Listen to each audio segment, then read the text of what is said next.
बच्चे को जो कंपटीशन में डाला जाता है या बच्चे पे जो एक्स्ट्रा स्ट्रेस पड़ता है उसको बचाने के लिए क्या हो सकता है? बहुत सारे पेरेंट्स ऐसा सोचते हैं कि हमने बच्चों के पीछे पैसा खर्च कर दिया, अच्छी स्कूल में डाल दिया, अच्छे ट्यूशन्स दे दिए तो उसका काम हो जाएगा। ऐसा नहीं होता है। बच्चे को आपके प्रेम की बहुत आवश्यकता है, आपके समय की बहुत आवश्यकता है। उसके लिए आपको अपने कमाने का जो जरिया है उसमें भी कोई कमी आए तो ठीक है, आप वो उसको बेयर कर लीजिए, पर मेक श्योर कि आप अपने बच्चे के साथ समय बिताएं और बिल्कुल उनको स्ट्रेस में कभी भी मत आने दीजिए। उनका हौसला बढ़ाइए हमेशा। हौसले से जो बच्चे आगे बढ़ते हैं वो कभी भी स्ट्रेस में नहीं कर सकते, तो हमेशा उनका हौसला बढ़ाइए। बच्चों को वो किस तरीके से मोल्ड करें और उनके पास से एक्स्ट्रा मतलब जो उनके ऊपर जो मेहनत करनी है वो क्या मेहनत करें जिससे वो रिलैक्स रहें और बच्चे भी रिलैक्स रहें। जब एक रिवॉर्ड का गोल आपका तय हो तो बाकी सारी चीज़ें बहुत आसान हो जाती है। स्ट्रेस में कभी भी मत आइए, आप सब्जेक्ट्स को अच्छे से अंडरस्टैंड कर लीजिए। क्या आपके कंट्रोल में है और क्या आपके कंट्रोल में नहीं है? AUC area under control, ABC area beyond control. जो जो चीज़ें आपके कंट्रोल में नहीं है उसमें आप बिल्कुल समय ना गंवाइए, उसकी बिल्कुल चिंता ना करें। जो एरिया अंडर कंट्रोल है उस पर आप ज़्यादा फोकस करें, उसमें ज़्यादा मेहनत करें। फॉर एग्ज़ाम्पल, पॉलिटिक्स में क्या हो रहा है, क्रिकेट में क्या हो रहा है, आप ठीक है एंटरटेनमेंट के लिए 5-10-15 मिनट देख लीजिए, पर वो आपके कंट्रोल में नहीं है। It is an area beyond your control, उसमें ज़्यादा समय मत गवाइए। एरिया अंडर कंट्रोल क्या है? हार्ड वर्क, डिसिप्लिन, सब्जेक्ट को अंडरस्टैंड करना, टीचर्स को पूछना। जो बच्चे टीचर्स को अपने सब्जेक्ट के बारे में सवाल पूछते हैं वो टीचर को बहुत ही प्यारे लगते हैं। इम्पोर्टेंट तो है ही मोबाइल, ऐसा नहीं है कि मोबाइल इम्पोर्टेंट नहीं है, उसमें आने वाली मतलब जो माहितियाँ हैं वो इम्पोर्टेंट नहीं है, बट वो कितना रोल प्ले करेगा एक विद्यार्थी को सक्सेस होने में।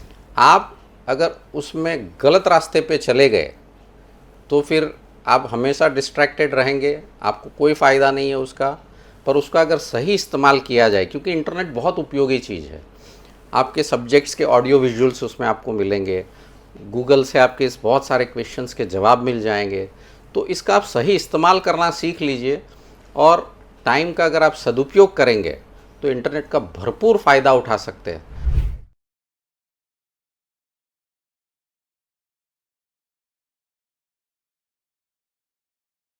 डॉक्टर साहब, जैसा कि आप जानते हैं कि माँ बाप आज जो भी हैं और बच्चों की पढ़ाई को लेके बहुत ज़्यादा सेंसिटिव होते हैं और बहुत ज़्यादा प्रेशर में भी होते हैं। अक्सर ये देखा गया है कि लड़के पढ़ना तो बाद की बात है, उसके बदले में माँ बाप ही इतने ज़्यादा प्रेशर में होते हैं कि उनको उसमें से निकालना बड़ा डिफ़िकल्ट हो जाता है, क्योंकि उनको भी ऐसा है कि मेरा बच्चा कंपटीशन में रहे, मेरा बच्चा मतलब 100% लाए, हमारा बच्चा 50। आप उसके लिए पेरेंट्स को क्या कहना चाहेंगे कि बच्चे को जो कंपटीशन में डाला जाता है या बच्चे पे जो एक्स्ट्रा स्ट्रेस पड़ता है उसको बचाने के लिए क्या हो सकता है, कैसे करें उसको? ये बहुत ही अच्छा आपने सवाल पूछा है कि पेरेंट्स जो स्ट्रेस में रहते हैं और वो पास ऑन होता है स्टूडेंट के ऊपर। इसमें एक चैप्टर है पूरा कि रोल ऑफ पेरेंट्स क्या है। तो मैं पेरेंट्स को ये सजेस्ट करना चाहूँगा कि आप कितने भी बिज़ी हो, आप रोज़ अपने बच्चों को थोड़ा समय दीजिए, कम से कम आधा घंटा। ये आप किसी भी तरह से आपको देना पड़ेगा, क्योंकि अगर आपके बच्चे की परफॉर्मेंस अच्छी नहीं हुई तो इसकी कास्केडिंग इफ़ेक्ट आपकी अगली जनरेशन्स पे भी पड़ने वाली है। तो इसीलिए मैं चाहूँगा कि बहुत सारे पेरेंट्स ऐसा सोचते हैं कि हमने बच्चों के पीछे पैसा खर्च कर दिया, अच्छी स्कूल में डाल दिया, अच्छे ट्यूशन्स दे दिए तो उसका काम हो जाएगा। ऐसा नहीं होता है।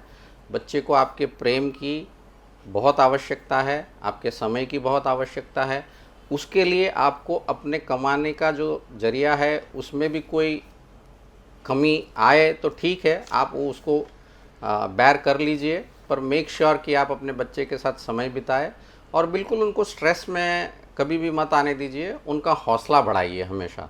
हौसले से जो बच्चे आगे बढ़ते हैं वो कभी भी स्ट्रेस में नहीं कर सकते, तो हमेशा उनका हौसला बढ़ाइए। समय देना बच्चों को बड़ा ज़रूरी है, वो तो सेट प्रिंसिपल है एकदम।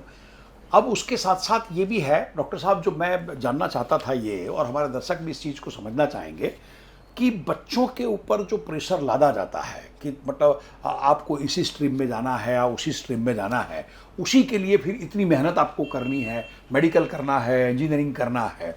और जैसा कि हम सब जानते हैं कि आज की तारीख में इतने एवेन्यूज़ ओपन हो गए हैं बच्चों के लिए, इतनी लाइनें ओपन हो गई हैं कि जिसमें अगर वो डॉक्टर इंजीनियर नहीं भी बनेगा तो सर्वाइवल के बड़े बड़े चांसेस हैं उसके पास में, बिल्कुल बहुत बेहतरीन सेटल हो सकता है। करेक्ट। तो उसके लिए आप पेरेंट्स जो हैं उनको क्या सलाह देंगे कि बच्चों को वो किस तरीके से मोल्ड करें और उनके पास से एक्स्ट्रा मतलब जो उनके ऊपर जो मेहनत करनी है वो क्या मेहनत करें जिससे वो रिलैक्स रहें और बच्चे भी रिलैक्स रहें? साहब बिल्कुल, ये सारे सीक्रेट्स मैंने इस किताब में दिए हुए हैं कि आपको बच्चे के साथ क्या करना है, बच्चे को उसके खुद के साथ क्या करना है और कैसे मेहनत करनी है। आगे फिर आपका जो भी रिज़ल्ट आए, आप जैसे भी आगे बढ़ो, आपकी चॉइस है। पर मैं ये चाहता हूँ कि जब एक रिवॉर्ड का गोल आपका तय हो तो बाकी सारी चीज़ें बहुत आसान हो जाती है। स्ट्रेस में कभी भी मत आइए, आप सब्जेक्ट्स को अच्छे से अंडरस्टैंड कर लीजिए। मैंने जैसे आपको पहले बताया कि मैं बहुत ही डिसिप्लिन नहीं था, फिर मैं हार्ड वर्क करना शुरू किया। पर जब मुझे पता चला कि अकेला हार्ड वर्क या क्रैमिंग जो है, जैसे सिर्फ याद रखना टॉपिक को, वो इनफ नहीं है। आपको हर टॉपिक को अच्छे से समझ लेना पड़ेगा। Then it will be easier for you to really show some good results. और उसके लिए आपको हर टॉपिक को अच्छे से समझना पड़ेगा और आपको एक क्यूरियोसिटी होनी चाहिए कि ये टॉपिक जो भी है वो मैं क्यों पढ़ रहा हूँ, उसके मायने क्या है, ये इसमें क्या होता है और इसका एप्लीकेशन आगे कहाँ हो सकता है। तो ये सारे सीक्रेट्स मैंने ये किताब में लिखे हुए हैं। ये किताब जो भी पेरेंट्स, और मैं हमेशा कहता हूँ कि ये सिर्फ स्टूडेंट्स के लिए नहीं, उनके पेरेंट्स को भी ये पढ़ना ही है, इसलिए कि ताकि बोथ आर इन सिंक, दोनों की जो समझ है और जो वो एक साथ मैच रहे, वो मैच रहे, सिंक्रोनाइज हो। हाँ, वो मिस मैच नहीं होनी चाहिए, वो सिंक्रोनाइज रहेगी तो बहुत ही आसान हो जाएगा। बराबर। तो ये सारे सीक्रेट्स इसमें है। ये एक चैप्टर आपका है कि what is under your control and what is run, क्या आपके कंट्रोल में है और क्या आपके कंट्रोल में नहीं है, क्या कहना चाहेंगे उसके? सबसे पहले तो मैं इस चैप्टर के लिए हमारे जो इंटरव्यूअर है मिस्टर अशोक ठाकुर, उनका बहुत बड़ा धन्यवाद देता हूं, क्योंकि इसमें ज़्यादातर इनपुट्स, भले वो कंसेप्ट मेरा है पर ज़्यादातर इनपुट्स इनका ही है। इसको मैं अगर शॉर्ट में आपको बताऊं तो AUC area under control, ABC area beyond control. जो जो चीज़ें आपके कंट्रोल में नहीं है उसमें आप बिल्कुल समय ना गंवाइए, उसकी बिल्कुल चिंता ना करें। जो एरिया अंडर कंट्रोल है उस पर आप ज़्यादा फोकस करें, उसमें ज़्यादा मेहनत करें। फॉर एग्ज़ाम्पल, पॉलिटिक्स में क्या हो रहा है, क्रिकेट में क्या हो रहा है, आप ठीक है एंटरटेनमेंट के लिए 5-10-15 मिनट देख लीजिए, पर वो आपके कंट्रोल में नहीं है। It is an area beyond your control, उसमें ज़्यादा समय मत गवाइए। एरिया अंडर कंट्रोल क्या है? हार्ड वर्क, डिसिप्लिन, सब्जेक्ट को अंडरस्टैंड करना, टीचर्स को पूछना। जो बच्चे टीचर्स को अपने सब्जेक्ट के बारे में सवाल पूछते हैं वो टीचर को बहुत ही प्यारे लगते हैं, क्योंकि उनको एक सॉफ्ट कॉर्नर रहता है कि ये बच्चा पढ़ना चाहता है, आगे बढ़ना चाहता है। तो जो आपके एरिया अंडर कंट्रोल है उस पर ज़्यादा फोकस करिए। पॉलिटिक्स है, क्रिकेट है, उसके लिए बहुत समय मिलेगा जब आपके पास HMT तीनों साथ में आ जाएगा। एग्जैक्टली। डॉक्टर साहब, आज जैसे आप समझते हैं कि हम एक कहें कि हमारा ABC और AUC हम मैनेज कर लें, बट इंटरनेट का ज़माना है, सभी के हाथ में मोबाइल फ़ोन है, एक क्लिक में वो चाहे वो ले सकता है। मैं आपसे ये सलाह चाहता हूँ और हमारे पेरेंट्स के लिए भी, आप स्टूडेंट के लिए भी ये सलाह चाहता हूँ कि इम्पोर्टेंट तो है ही मोबाइल, ऐसा नहीं है कि मोबाइल इम्पोर्टेंट नहीं है, उसमें आने वाली मतलब जो माहितियाँ हैं वो इम्पोर्टेंट नहीं है, बट वो कितना रोल प्ले करेगा एक विद्यार्थी को सक्सेस होने में। अगर वो किस तरीके से उपयोग करे उसका और किस वे में उसका उपयोग करे तो वो लाइफ में और अच्छे तरीके से सक्सेस हो सकता है। ठीक है, इसके लिए मैं एक छोटा सा उदाहरण दूंगा आपको। एक छुरी, नाइफ, अगर एक ट्रेन्ड सर्जन उसका इस्तेमाल करते हैं तो जान बचाता है। एग्जैक्टली। पर अगर कोई अनट्रेन्ड पर्सन, गुंडा मवाली कहीं उसका उपयोग कर देवे तो किसी की जान भी ले सकता है। सिर्फ वैसा ही इंटरनेट के साथ भी बिल्कुल वैसा ही है। आप अगर उसमें गलत रास्ते पे चले गए तो फिर आप हमेशा डिस्ट्रैक्टेड रहेंगे, आपको कोई फ़ायदा नहीं है उसका। पर उसका अगर सही इस्तेमाल किया जाए, क्योंकि इंटरनेट बहुत उपयोगी चीज़ है। आपके सब्जेक्ट्स के ऑडियो विजुअल्स उसमें आपको मिलेंगे, गूगल से आपके इस बहुत सारे क्वेश्चंस के जवाब मिल जाएंगे। तो इसका आप सही इस्तेमाल करना सीख लीजिए, और टाइम का अगर आप सदुपयोग करेंगे तो इंटरनेट का भरपूर फ़ायदा उठा सकते हैं।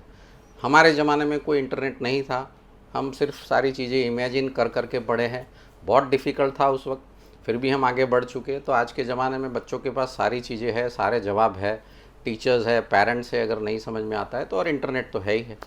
तो इसका अगर बढ़िया समन्वय किया जाए और डिस्ट्रैक्ट ना हो गलत रास्ते पे, इंटरनेट दोनों तरह का काम करती है।